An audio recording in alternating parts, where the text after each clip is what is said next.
Channel पर नवा होय तो लाइक, शेर और सब्सक्राइब करवानुं भूलशो नहीं। आभार। प्रश्न 1 नीचेना दरेक प्रश्नना उत्तर माटे आपेला विकल्पोमांथी साचो विकल्प शोधीने लखो।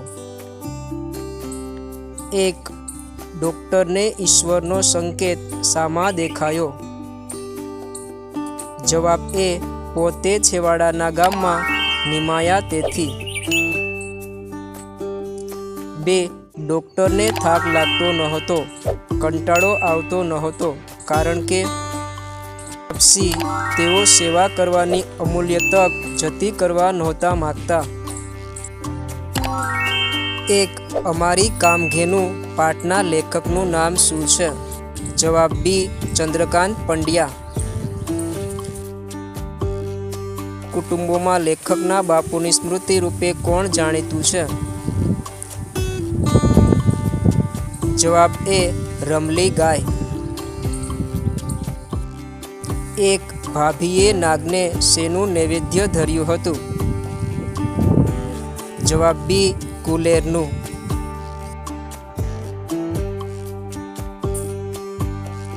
1 लेखकने हमेशा शानो शौक હતો? जवाब डी दरिया किनारे फरवानो। 2 लेखकना विचार मुजब निर्भयतानुं शुं घडायुं हशे? जवाब ए चारित्र।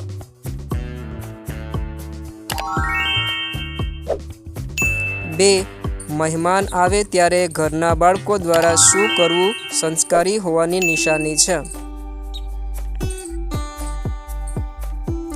જવાબ સી તેમને પગે લાગવું।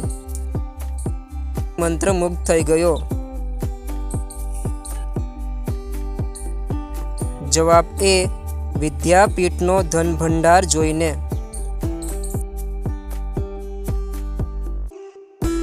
1 દિવાળીબેન રાજકોટ આકાશવાણીમાં કઈ પરીક્ષા આપવા ગયા હતા?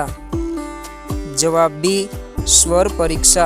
2 દિવાળીબેને કઈ ફિલ્મમાં પાપ તારું પ્રકાશ લોકગીત ગાયેલું? જવાબ સી જેસલ તોરલ। प्रश्न 1 नीचेना प्रश्नों उत्तर एक एक वाक्य में लखो। 1 डॉक्टरे अरजी में सी मागणी करी हती? जवाब डॉक्टरे अरजी में पोतानी निमणूक गामडा में थाय तेवी मागणी करी हती। 2 भीखा सेठ ने एक साधुए शू कह्युं हतुं? जवाब भीखा सेठ ने एक साधुए कह्युं हतुं के जो तू जमणा हाथे दान आपे तो तारो डाबो हाथ पण न जाणे तेम आपजे।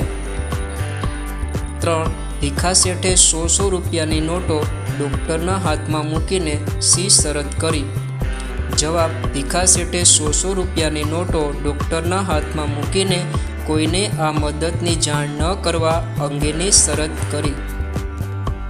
बोड़ी गाय देखावे केवी हती?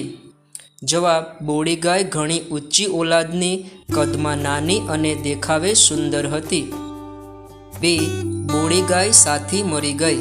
जवाब बोड़ी गाय ने कोई जानवर करड्युं जेथी तेनुं आखुं शरीर फूली गयुं अने आखरे ते मरी गई।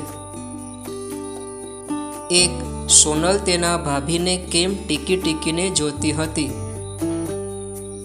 जवाब सोनलना भाभी पाणियारा पर नागनु चित्र आड़ेखी रह्या हता तेथी सोनल तेना भाभीने टीकी टीकीने जोती हती।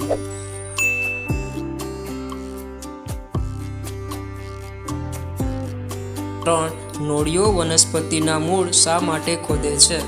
जवाब नोळियो पोताना दांतने वधारे तीक्ष्ण बनावा माटे वनस्पतिना मूळ खोदे छे। माँ दीकरो अंत्यंत चिंतातुर चेहरे शू निरखी रह्या हता? जवाब माँ दीकरो अंत्यंत चिंतातुर चेहरे माणसनु अने कुदरतनु तुमुल युद्ध निरखी रह्या हता। 2 दरियो पोताना प्रचंड अवाजथी शू दाबी देवा वधारे भयंकर बनतो गयो? जवाब माँ दीकरानु हૈયું फाटे तेवुं करुण आक्रंद पोताना अवाजथी दाबी देवा वधारे भयंकर बनतो गयो। 3 लेखक छोकराने 1 वर्ष पछी मळ्या त्यारे ते शुं करी रह्यो हतो? जवाब लेखक छोकराने 1 वर्ष पछी मळ्या त्यारे ते पोतानुं होडकું तैयार करीने દરિયામાં જવાની તૈયારી કરી રહ્યો હતો. 1.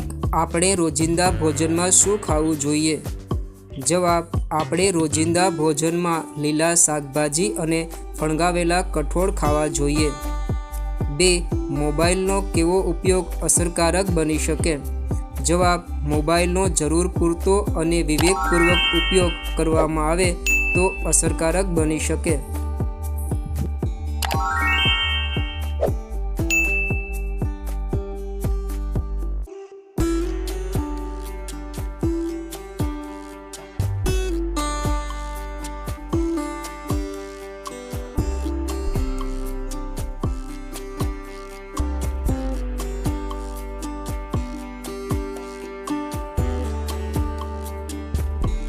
1. લોકગીત કોને કહેવાય? જવાબ: જે ગીતનો રચનાર કોઈ એકાદ વ્યક્તિ ન હોય પણ લોકસમૂહમાં કંઠસ્થ પરંપરા રૂપે સચવાઈ ગવાયા હોય તેને લોકગીત કહેવાય. 2. દિવાળી બેનનો કયો ગુણ ઉડીને આંખે વળગે એવો હતો? જવાબ: દિવાળી બેનનો ઘસાઈને ઉજળા રહેવાનો ગુણ ઉડીને આંખે વળગે એવો હતો. પ્રશ્ન 1 નીચેના પ્રશ્નોના ઉત્તર 2-3 વાક્યોમાં લખો. 1. ડૉક્ટરે શો ભ્રૂણ પ્રકોપ ઠાલવ્યો? જવાબ: ગામ લોકો ભેગા તો થયા પણ ડૉક્ટરે દવા માટે મદદ કરવાનું કહેતા એકબીજા સામે જોઈને વિખરાઈ ગયા. ભ્રૂણ પ્રકોપ ઠાલવતા ડૉક્ટરને થયું કે આવા આગેવાનો જે લોકોના ભલા માટે પાય ન ખર્ચે એમને દવાનો જ આપવી જોઈએ પણ એમને લૂંટી લેવા જોઈએ. 1.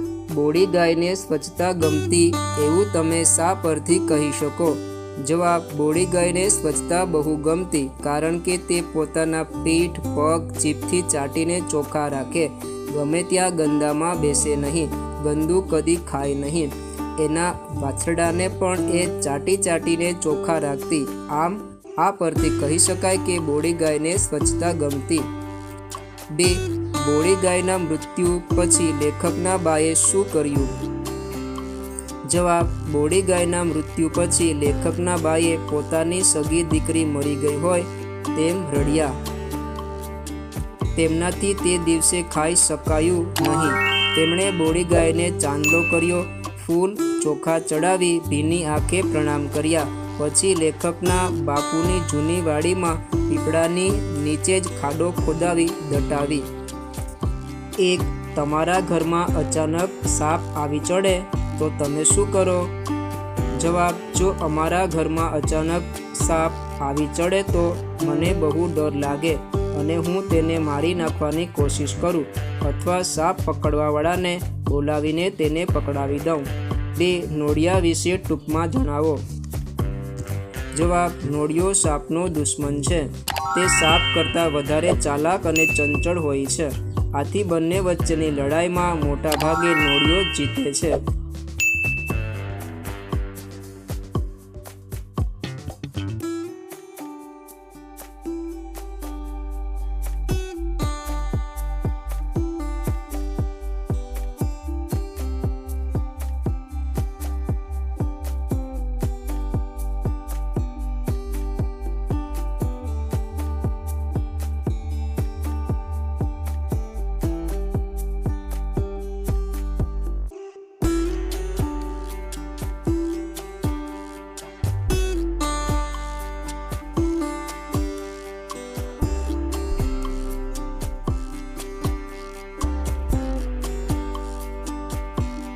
સાયબર ક્રાઇમ બ્રાન્ચ એટલે શું? જવાબ: સાયબર ક્રાઇમ બ્રાન્ચ એ પોલીસ વિભાગની એક શાખા છે. તેમાં જેટલા પણ ઓનલાઈન ગુના થાય છે અથવા છેતરપિંડી થાય છે તેને ઉકેલવામાં આવે છે. 2. સલીમના પડોશમાં રહેતા નિવૃત્ત બહેન સાથે કેવો સાયબર ગુનો થયો હતો? જવાબ: સલીમના પડોશમાં રહેતા નિવૃત્ત બહેન ઉપર ફોન આવ્યો હતો કે તમારા મોબાઈલમાં OTP આવ્યો છે, તે આપો નહીંતર તમારું ખાતું બંધ થઈ જશે. તે બહેને તરત જ OTP આપી દીધો અને તેના બેંક ખાતામાંથી 50,000 ઉપડી ગયા હતા.